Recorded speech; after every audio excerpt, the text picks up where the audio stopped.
Bonsoir et bienvenue, très chers téléspectateurs. Installez-vous confortablement parce que nous allons vous accompagner pour cette nouvelle édition sur votre média Eva Patrick TV 2. Voici les sommaires. Diplomatie, après Davos, Félix-Antoine Tshisekedi Tshilombo est reçu à Paris par Emmanuel Macron pour des échanges stratégiques sur la situation explosive dans l'Est de la République et des tensions persistantes dans les Grands Lacs au cœur de cette discussion. Lomami, nous sommes à Mweneditu, la pénurie d'eau potable se prolonge, les habitants parcourent de longues distances pour s'approvisionner, exposés aux risques sanitaires.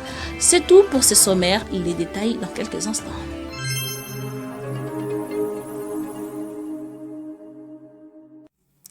Encore une fois, bienvenue à ce journal, mesdames et messieurs. Après son passage au Forum économique mondial de Davos, le président de la République démocratique du Congo, Félix-Antoine Tshisekedi Tshilombo, poursuit son agenda diplomatique en Europe. Il a été reçu ce vendredi par son homologue français Emmanuel Macron dans un contexte marqué par des défis sécuritaires persistants dans les régions du Grand Lac. Suivons ces reportages. Après sa participation au Forum économique mondial de Davos en Suisse, le président de la République démocratique du Congo a poursuivi son déplacement en Europe. Félix Tshisekedi séjourne désormais à Paris où il a été reçu ce vendredi par le président français Emmanuel Macron. Cette rencontre au sommet intervient dans un contexte diplomatique et sécuritaire particulièrement sensible. Au menu des échanges entre les deux chefs d'État, les relations bilatérales entre Kinshasa et Paris, mais surtout la situation préoccupante dans la région du Grand Lac. Les tensions persistantes dans l'est de la RDC, marquée par la poursuite des violences armées, occupe une place centrale dans les discussions. La France réaffirme son engagement en faveur d'une désescalade durable et d'un règlement politique du conflit, dans le cadre des initiatives diplomatiques en cours. Cette rencontre s'inscrit dans la continuité des efforts régionaux et internationaux visant à stabiliser l'Est congolais, notamment après une récente réunion de haut niveau tenue à Lomé, consacrée à la consolidation du processus de paix dans la région des Grands Lacs. Paris soutient les différentes médiations en cours portées par plusieurs partenaires internationaux et régionaux et insiste sur la nécessité du respect des engagements pris par les parties concernées, notamment en matière de cessation des hostilités et de protection des civils. La crise humanitaire reste également au cœur des préoccupations françaises. Des financements importants ont été mobilisés pour répondre aux besoins urgents des populations affectées par les violences et les déplacements massifs dans l'est de la RDC. Les autorités françaises appellent par ailleurs à la levée des obstacles à l'action humanitaire et à la réouverture de certaines infrastructures stratégiques afin de faciliter l'acheminement de l'aide aux populations sinistrées. Enfin, Paris plaide pour un dialogue inclusif en République démocratique du Congo, estimant qu'une paix durable passe aussi par la concertation nationale et le renforcement de l'unité politique. À Paris,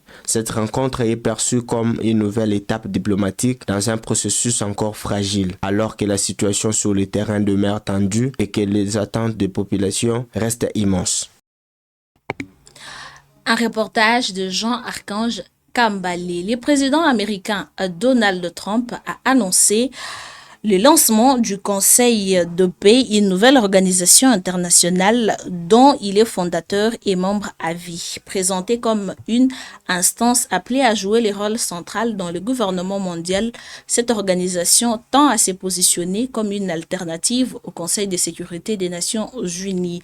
L'adhésion au Conseil de la paix obéit à des conditions strictes. Les États souhaitant devenir membres permanents doivent être invités par les États-Unis et s'acquitter d'une caution d'1 milliard de dollars. Plusieurs pays ont déjà adhéré à cette initiative, parmi lesquels l'Arabie Saoudite, l'Albanie, l'Algérie, l'Égypte, les Émirats Arabes Unis, l'Israël, le Qatar, la Turquie, le Maroc, le Pakistan ou encore le Vietnam. En revanche, certaines grandes puissances mondiales, notamment la France, l'Allemagne, la Russie et la Chine, n'ont pas encore donné leur accord.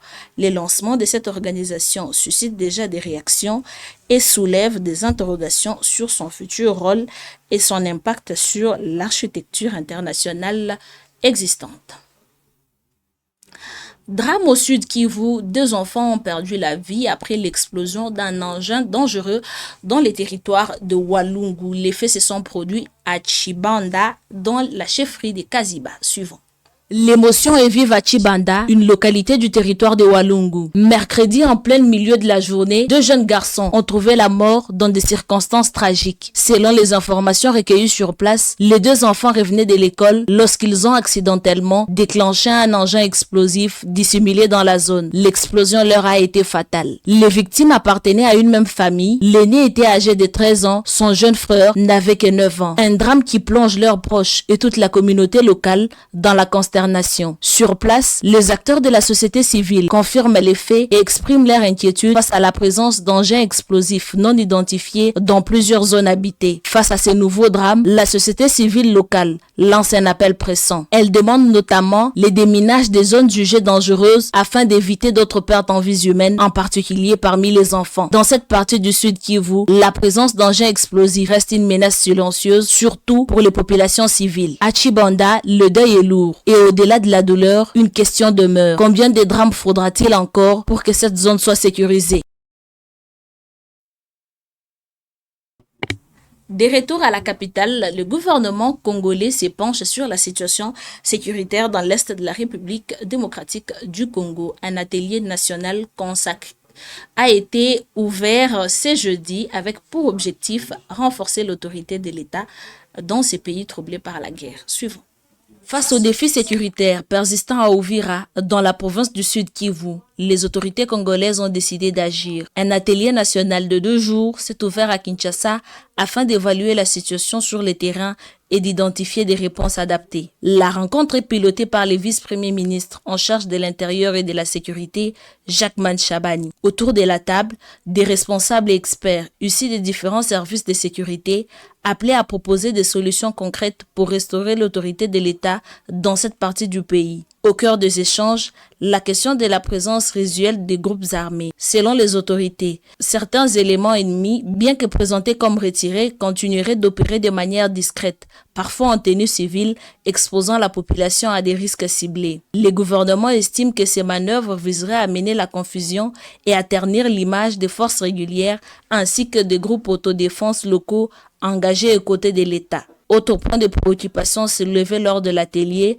la présence non structurée de certains groupes armés locaux. Bien que leur engagement soit qualifié de patriotique, les éléments alertent sur les dérives possibles sur leur encadrement qui n'est pas renforcé. La situation pourrait également se complexifier avec la reprise annoncée des activités aux postes frontalières. Un afflux important de personnes est attendu alors que les services de sécurité et d'immigration ne sont pas encore totalement déployés sur terrain. À travers cet atelier, le gouvernement entend anticiper les risques et poser des bases d'une stabilisation durable à Uvira en combinant réponse sécuritaire, coordination des acteurs et renforcement de la présence de l'État. À Moneditu, dans la province de Lomami, l'eau potable s'est fait rare. Depuis près d'un mois, les robinets restent désespérément secs, obligeant la population à trouver d'autres moyens pour s'approvisionner. Suivons ces reportages.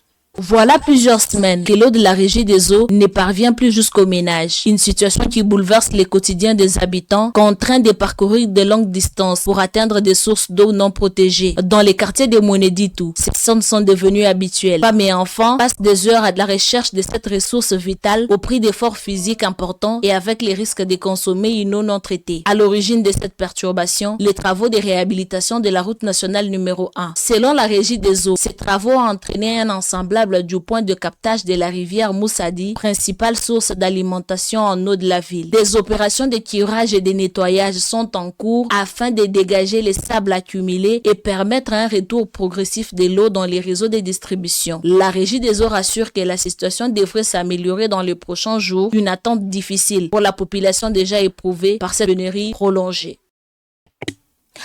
Avant de clore définitivement ce journal, mesdames et messieurs, direction Kananga dans la province du Kasaï où une initiative locale transforme les habitudes et redonne de la couleur au quotidien.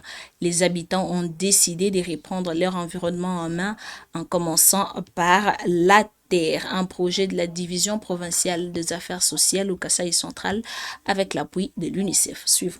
À Kananga, dans un quartier longtemps laissé à lui-même, une initiative citoyenne est en train de changer le quotidien des habitants. Ici, face aux difficultés, la population a choisi l'action plutôt que l'attente. Le projet est simple, remettre en valeur un espace abandonné grâce au jardinage communautaire. Mais derrière ce geste se cache une volonté plus profonde, celle de reprendre confiance et de reconstruire le lien social. Pour ses habitants, cultiver la terre est devenu un symbole de fierté, de résilience et surtout d'espoir. Chaque jour, ils se retrouvent, échangent, apprennent et travaillent ensemble autour d'un objectif commun. Cette initiative a également un impact important sur les jeunes du quartier. En les impliquant dans des activités utiles, les projets luttent contre l'oisiveté et favorisent des valeurs, des disciplines et des responsabilités. Au-delà de la production agricole, ces projets est devenu un véritable espace d'apprentissage et de partage. Il montre que le développement local peut commencer par des actions simples portées par des communautés elles-mêmes. Dans une ville confrontée à de nombreux défis sociaux et économiques, cette initiative rappelle une évidence. Les changements durables commencent souvent par l'engagement de citoyens. Cette initiative de l'UNICEF